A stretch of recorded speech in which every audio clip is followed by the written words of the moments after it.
We're back, everybody. Thank you so much for tuning in today. This is going to be another one of those one and done. What's one and done, Jason? It means that basically I'm going to record this video. I'm not going to edit this video. I'm just going to upload it to it. So all the mistakes, all the foibles, all the mix-ups, all the shenanigans, they're going to stay up in here. So editor Jason is taking a break. So it's just going to be me. We'll see how we do. So I want to talk about this topic post-election. And this is for everybody. Let's get close. Let's get close to each other. Come on, come on, come close. If you're somebody who maybe your person did not win, okay? Or maybe your person did win. Maybe your person did win. And you feel inclined to shun family members, shun friends, shun coworkers or neighbors or church members because they voted a different way. I really want you to just take some time, just take the time and think about, is that the way you want this to go? I really want you to think, is that the way you want this to go? I'm not saying that politics is not important. I'm not saying that it's not a part of the fabric of society. So I'm not saying you just ignore it. But do you really want to disown a relative, disown and disfellowship from a friend that goes to church with you or a neighbor or coworker because he or she voted a way that you don't think they should have voted? I really want you to consider and unpack that and think about that, especially as we're getting ready to go into holiday season. Now, I say this because I come from a pretty dysfunctional family. Dear Woke Christian family is not the big celebratory family, not the big, we got to get together.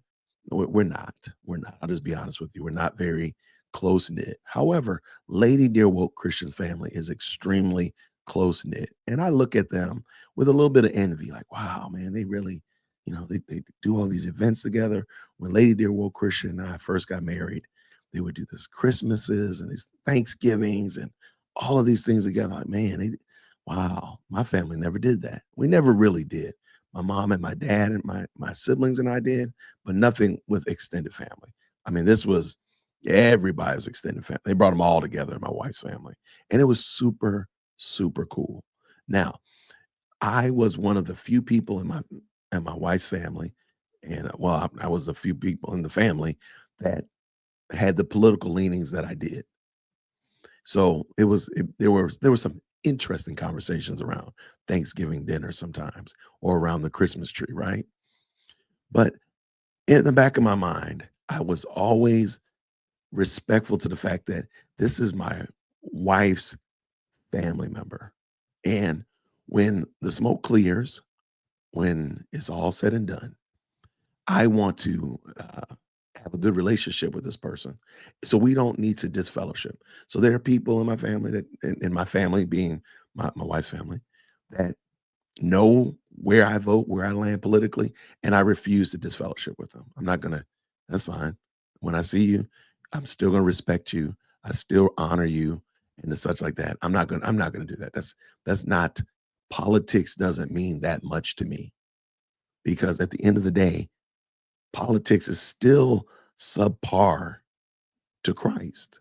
So as long as I know that I'm representing Christ properly, and I know I'm representing Christ to the best of my ability, I will stand before him and say, this is the best I could have done in representing Christ. I don't care what you voted. My voting is not going to be part of my resume before God. So there being the case, I'm not going to disfellowship with somebody because of that.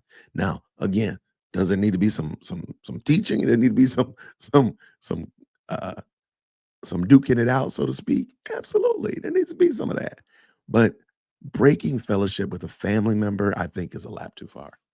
And I think it only goes to show the wickedness and the evilness of this society, where God in his sovereignty gave you your mother and father, your siblings, your aunts and uncles, your grandparents, and extended family. That's the people that he gave you to sanctify you and to craft you and mold you into the image of Christ.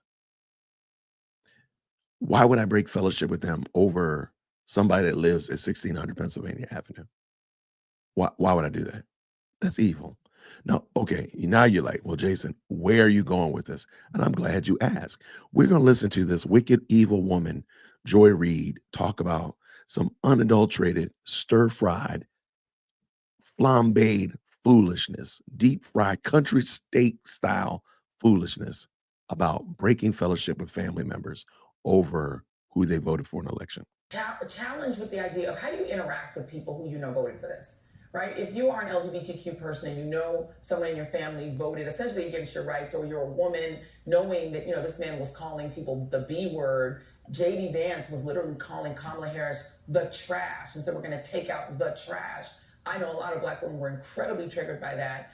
And if you then meet somebody and you know they voted for the people who called you trash, or if you're Puerto Rican, and you know someone voted that way, do you recommend, just from a psychological standpoint, being around them? We got the holidays coming up. So I love that you asked this question because, there is a push, I think just a societal norm that if somebody is your family, that they are entitled to your time. And I think the answer is absolutely not. So if you are going to a situation where you have family members, where you have close friends who have voted in ways that are against you, like what you said, against your livelihood, and it's completely fine to not be around those people and to tell them why, to say, I have a problem with the way that you voted because it went against my very livelihood, and I'm not going to be around you this holiday. I need to take some space for me. And I actually All right. So I just wanted y'all to hear that. I disagree with that wholeheartedly. I disagree wholeheartedly because there's a couple of reasons why, and I want to hear what you think down in the comments below. Let me know if you think I'm crazy, if you disagree. But let me tell you why.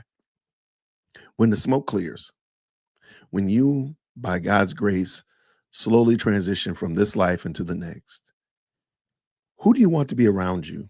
Who do you want to be there to see you close your eyes? Do you want your your loved ones who've been with you since a childhood, maybe some friends, maybe some relatives that you've known and know you?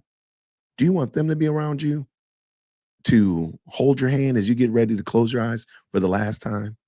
Or do you want some bona fide people that you don't even know? And even worse than that, all because of somebody you don't know.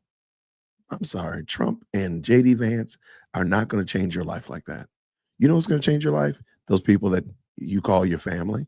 You know what's going to change your life? Interacting with the people that you have to have tough conversations with, and have spirited conversations, and flesh out some things. That's where you grow.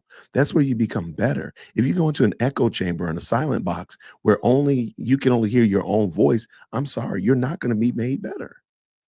You're not going to be challenged to grow. You're not going to be challenged to look at the situation from a different angle, different viewpoint. You're only going to look at it from your own.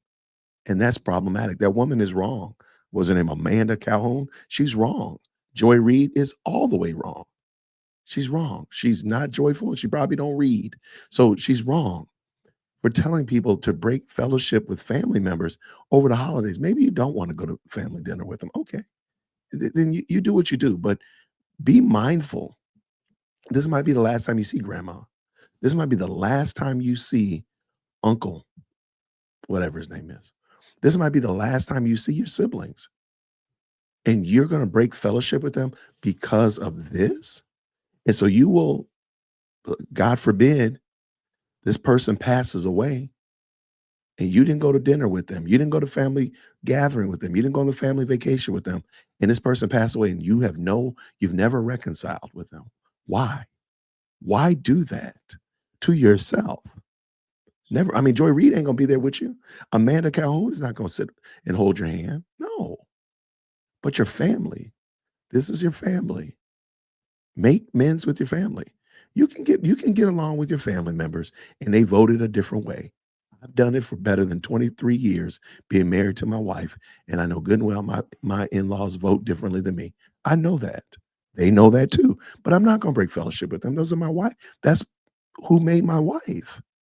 That's who my kids Call grandparents and great aunts and great uncles and aunts and uncles. That's all. No, I can't. No, because then I'm tacitly throwing away part of my family here in my own house.